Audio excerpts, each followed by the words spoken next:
Հայաստանի անվտանգության խորհրդի քարտուղար Արմեն Գրիգորյան ընդունեց Հարավային Կովկասի եւ Վրաստանի ճգնաժամի հարցերով Եվրամիության հատուկ ներկայացուցիչ Մագդալենա Գրոնոն։ Հայաստանի անվտանգության խորհրդի գրասենյակին գահիտնեն, որ հանդիպման քննարկված է Հարավային Կովկասի մեջ անվտանգության իրավիճակը արդամարդա հրավերները։ Զրուցակիցները միտքեր փոխանակած են Հայաստանի եւ Ադրբեջանի հարաբերություններու ղեկավարման գործընթացի շուրջ։ Արմեն Գրիգորյան անգամ եւս վերահաստատած է Հայաստանի պատրաստակամությունը շուտապույտ կնքելու խաղաղության համաձայնագիրը, որ տարածաշրջանը գուղորթե թեպի հարադեպ խաղաղություն եւ գայունություն։ Անդրադարձ կատարված է նաեւ Հայաստան-Եվրամիություն գործընկերության օրագարկի հարցերուն։ Ռուսաստանն ու Հայաստանը կքննարկեն բոլոր արտիական հարցերը անկեղծության մթնոլորտի մեջ, հայտարարած է Ռուսաստանի փոխարտաքին գործոստնախարար Միխայել Գալուզին։ Մենք Հայաստանի հետ տաշնակիցներ ենք, ռազմավարական գործընկերներ, այդ պատճառով մենք անկեղծության եւ վստահության մթնոլորտի մեջ կքննարկենք մեր օրագարկի բոլոր արտիական հարցերը, ըստ է Պաշտոնյան պատասխանելով ՌԻԱ Նովոստի գործակալության հարցին, թե արդյոք Մոսկվան բարձրապանումներ խնդրած է Երևանին Հայաստանի ազգային ժողովի կողմեն Եվրամիության անդամակցելու հետ կապված օրենքի ընդունման վերաբերյալ։ Գալուզին ըստ որ անհնար է միաժամանակ անդամակցել Եվրասիական տնտեսական միության եւ Եվրամիության։ Գալուզին ավելցուցած է, որ Հայաստանը ինքնիշխան պետություն է, որը ինքնուրույն կընտրե իր զարգացման ճանապարհը։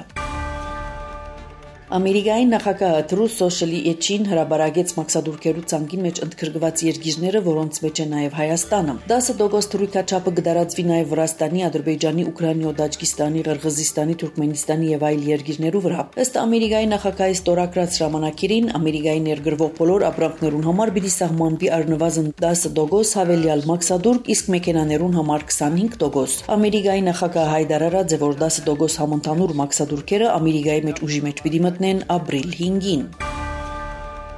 Բելգիկայի ներկայացուցիչներու բալադի արտաքին հարաբերություններու հանձնաժողովի մեջ տեղի ունեցավ Հարավային Կովկասի մեջ խաղաղության հաստատման անհրաժեշտության մասին բանացեվի լսումները։ Նիստը վարեց հանձնաժողովի նախագահ Էլս Վան Հուֆ կհայտնեն Բելգիկայի Հայաստանի տեսփանադունեն։ Հանձնաժողովի նախագահին հրավերով նիստին ներկա տեսփան Տիգրան Բալայան խոսած է Հարավային Կովկասի մեջ խաղաղության հաստատման ուղղված Հայաստանի չանքերու մասին։ Մեջբերեմ ելույթեն հատվածը նույնիսկ Լեռնային Ղարաբաղի մեջ հայերու ցեղային զդումեն հետո Հայաստան խաղաղության ցերկ մեկնեց Ադրբեջանին, առաջարկելով փակել թշնամության էջը եւ խաղաղության համաձայնագրի գնքումով քաղաքագիր հարաբերություններ հաստատել, որը թույլ պիտի դա համագործակցելու հանուն տարածաշրջանի գայուն եւ բարգավաճ ապակայի։ Բալայան կարևոր նկատած է միջազգային հանրության հետևողական չանքերը իրավիճակի հնարավոր սրումը կանխելու եւ Հայաստանի գառուցողական նախաձեռնությունները կյանքի գոչելու ուղղությամբ։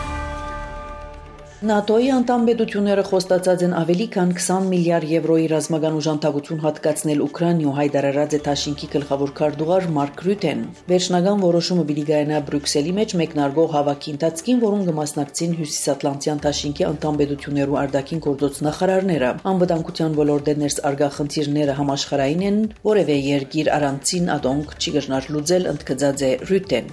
Ցեզի հետ Անի Զեյթունցյանը։